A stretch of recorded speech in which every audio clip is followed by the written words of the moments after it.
If you like our videos, don't forget to subscribe and hit the bell for notifications. And thanks again to all who have donated to us via our PayPal link.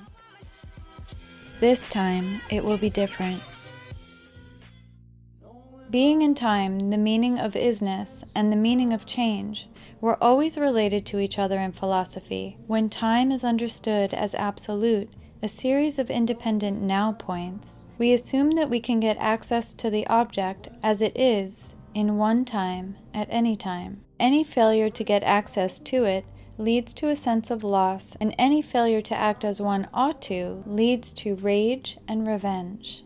This is God's time, the origins of any thought about the identity of empirical reality. It sustains all the irreversible causal relations we observe in nature and the effects of our actions as natural beings. On the other hand, when time is understood subjectively, it is understood as a flow, as a series of dependent now points that cause a change to one another. We have a sense that something already happened and is about to happen, but nevertheless is constant. What is responsible for this consistency is time consciousness, which is independent from the flow of our sense of time. Hegel synthesized absolute time and world time and called it historicism in order to make room for the reversibility of time. Absolute history is independent of us, that is, it determines human events, but since we are also free, we can open it up to change through negation. And as a result of this new revelation, the past can be read differently by us, which means that time is reversible after all. The past constantly comes back in new form. This leaves room for forgiveness and proves our mastery over time. For Nietzsche, on the other hand, time neither consists of a series of independent now points as absolute time, nor does it consist of a series of dependent now points that cause change to one another, but always beginning anew, that is, creative.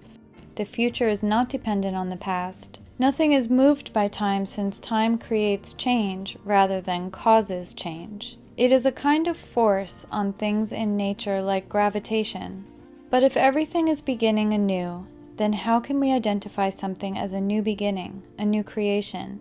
In order to solve this issue, Nietzsche appealed to the myth of the eternal return, that is, a myth about eternal time that is independent of any creation.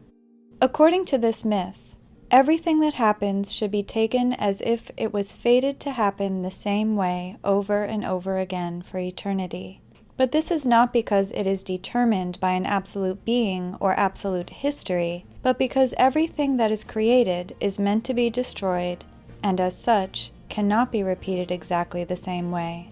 This means that anything that happens is both contingent, could have not been, and unique, couldn't have been otherwise. It is fated to be the way it is, even though it is cut off from what came before it. That is why Nietzsche could have told his readers that they can be who they truly are, that is, independent from history and society, even though they are meant to die and be a part of society. According to him, each and every one of us is a unique being that cannot be repeated, that is, fated to be the way we are, which means that as long as we exist, we can be perfect, become who we already are. Instead of desiring perfection, we should strive for the perfection of our particular being. I've been set free and I've been bound, and now I'm set free. I'm set free. I'm set free to find a new illusion. But since we are temporal beings that take our past understandings and future understandings as the possibility of our beingness, the debate between absolutism and nihilism and the difference between world time and historical time is just an abstraction. Existential time and world time can never coincide because me and the world are always already open to difference. And this openness gives rise to both a sense of being and a sense of time. This means that being is not conditioned by the essence of time, since being and time are two modes of this opening. Being always shows itself differently, and as such, it is temporal all the way down. But it doesn't mean that being is becoming nothing, as it is for Nietzsche. That is, coming into being and then passing. Nor does it mean that we and being are together becoming perfect, as it is for Hegel. It means that one aspect of being constantly recedes in order to give room to a different aspect of it to appear. Our being and the being of everything we face has more discoverable layers of meaning. Nothing is unique or perfect, but multi-layered. The meaning of being for human beings is not to become, but to come into being, to come into existence. And once we take this coming into being as our own, we begin to understand how we can become different in a meaningful way, and not just to become different as a defiance to the universal, the same way teenagers and ironists do. We begin to anticipate to be different, and for things to show up differently. We stop expecting things to be the same way every time we experience them, even when they seem the same. That is why, in order to be authentic, one has to learn how to deal with loss, death, finitude, untruth that always shadows its being in the world instead of appealing to the nothing or the absolute. Hegel's and Nietzsche's philosophies help us to deal with the loss of objectivism, the loss of the object, realism, by learning how to mourn, in the case of Hegel, or hysterically create, in the case of Nietzsche. But there is no reason to be in despair, melancholy, or hysteria in the first place. Our ability to overcome our desire for objectivity makes it possible for us to deepen our understanding of any being and to have a more meaningful existence. The more our understandings are profound, the more time we have, the more layers of meaning we can discover, the more we can stretch our existence. That is, the more we can stretch time. According to Heraclitus, you cannot step twice into the same rivers, for other waters are ever flowing onto you.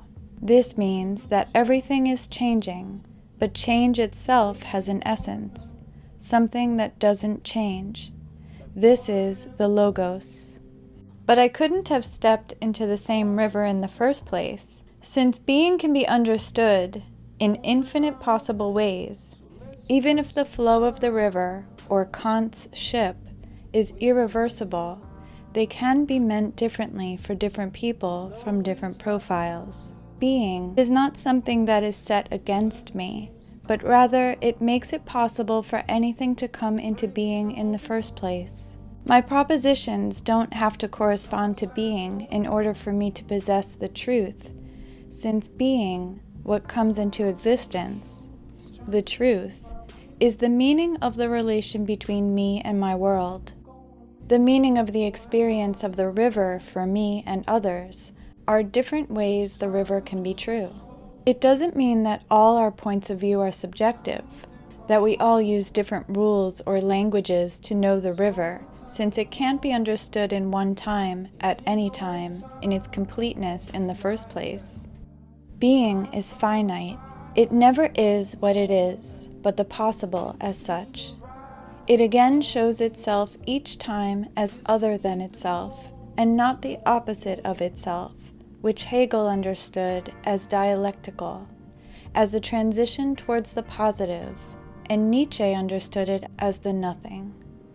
That is why, for Heidegger, to understand something is intrinsically to understand how it matters to us in a linguistic milieu, in an environment that has its own language. And if we listen to it, we can express its meaning, we can express the truth. When we are anxious, the open dialogue between us and beings breaks down, and the question of being, what makes it possible for anything to show up, becomes more urgent. This means that in anxiety, the meaning of being becomes questionable again, precisely because in our everyday life, this dialogue made it possible for us to discover their meaning, their being. There is an intrinsic relation between the how and what of experience, between the background, the context, the mood, the horizon, and the foreground, the object and its meaning, between facts and values, between being and beings. And while being and beings are intrinsically related, the difference between the two must be sustained in order to maintain the possibility of otherness, of creativity, freedom. This is, in effect, denaturalization of desire, finitude. For Hegel and Nietzsche, desire and passion motivates historical change. Our ability to say either no to the name of the absolute, as it is for Hegel, or say yes in the name of our goals, as it is for Nietzsche, moves history along. But these understandings of desire and passion are not concrete enough, since they are understood as natural, as a fact, meant to disrupt and rebel against existing human orders. Nature makes a difference, rejuvenates culture. Universalization is dependent on individuation.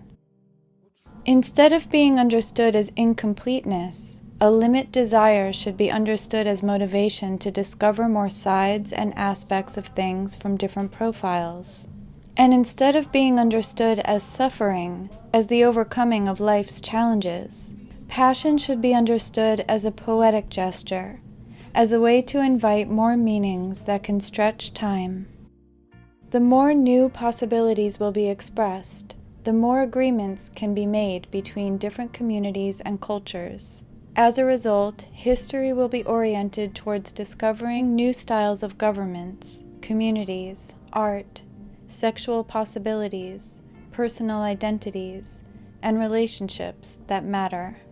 Instead of oscillating between desire, action, freedom, and form, judgment, that just leads to an endless cycle of repression and violence, we will be in the habit of opening ourselves to being.